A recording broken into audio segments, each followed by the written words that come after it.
بسم اللہ الرحمن الرحیم۔ السلام علیکم ناظرین۔ ایک شخص اپنی پیداوار کے 3 حصے کرتا تھا۔ ایک حصہ اپنے کھانے اور بال بچوں کے کھانے کے لیے، ایک اللہ کی راہ میں خرچ کرنے کے لیے نکالتا اور ایک حصہ اپنے باغ کی دیکھ بھال کے لیے رکھتا۔ وہ ہمیشہ ایسا ہی کرتا تھا، اس لیے اس کے کھیت میں اللہ تعالیٰ کی طرف سے بڑی برکت ہوتی اور اس کی کھیتی ہمیشہ سرسبز رہتی۔ اگر کبھی اس کے باغ کو سیراب کرنے کے لیے پانی نہ رہتا تو بادل برستے اور پانی ندی نالوں سے ہو کر اس کے ہاں آ جاتا۔ ایک مرتبہ کا واقعہ، ایک آدمی جنگل میں سے جا رہا تھا۔ اچانک اس کے کان میں آواز آئی کہ کوئی آدمی بادلوں سے کہہ رہا تھا کہ جاؤ اور فلاں کے باغ کو سیراب کر دو۔ بادلوں کو حکم دینے والے شخص نے باغ کے مالک کا نام بھی لیا۔ چنانچہ وہ بادل وہاں سے ہٹ کر ایک پتھریلی زمین پر خوب موسلادھار بارش برسائی۔ وہ پانی بہہ کر ایک نہر میں جا پہنچا۔ وہ نہر اس آدمی کے باغ میں آتی تھی۔ اب وہ آدمی جو جنگل میں بادلوں کا منظر دیکھ رہا تھا، وہ اس بہتے ہوئے پانی کے ساتھ چل پڑا، یہ دیکھنے کے لیے کہ آخر یہ پانی کس کے باغ کو سیراب کرتا ہے، آخر یہ ماجرا کیا ہے اور یہ کس بزرگ کی کرامات ہیں۔ وہ آدمی نہر کے کنارے کنارے چلتا ہوا اس باغ تک جا پہنچا اور نہر سے ہو کر اب یہ پانی نالوں کے ذریعے اس کے باغ میں آنے لگا اور باغ کو سیراب کرنے لگا۔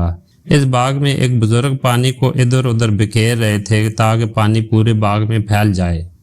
اس راہگیر مسافر نے ان سے دریافت کیا کہ حضرت آپ کا نام کیا ہے؟ اس بزرگ نے وہی نام بتائے جو اس مسافر نے بادلوں میں سے سنا تھا۔ بزرگ نے پوچھا کہ بھائی، آپ میرا نام کیوں دریافت کر رہے ہیں؟ آپ کو مجھ سے کیا کام ہے؟ اس مسافر نے بتایا کہ میں جنگل سے گزر رہا تھا، وہاں میں نے ایک عجیب منظر دیکھا کہ کوئی آدمی بادلوں سے کہہ رہا تھا کہ وہ آپ کے باغ کو جا کر سیراب کریں۔ اس آدمی نے آپ کا نام بتایا۔ وہ بادل کہیں اور برسا، لیکن نہر کے ذریعے پانی آپ کے باغ میں آ پہنچا۔ یہ عجیب و غریب منظر دیکھ کر اس کی حقیقت جاننے کے لیے اس بہتے ہوئے پانی کے ساتھ چلتا ہوا آیا کہ دیکھوں کہ وہ کیسے بزرگ ہیں جن پر یہ خاص نظر رحمت ہے۔ پھر اس مسافر نے پوچھا، حضرت آپ کیا کرتے ہیں کہ اس باغ کو سیراب کرنے کا غیبی انتظام ہو جاتا ہے؟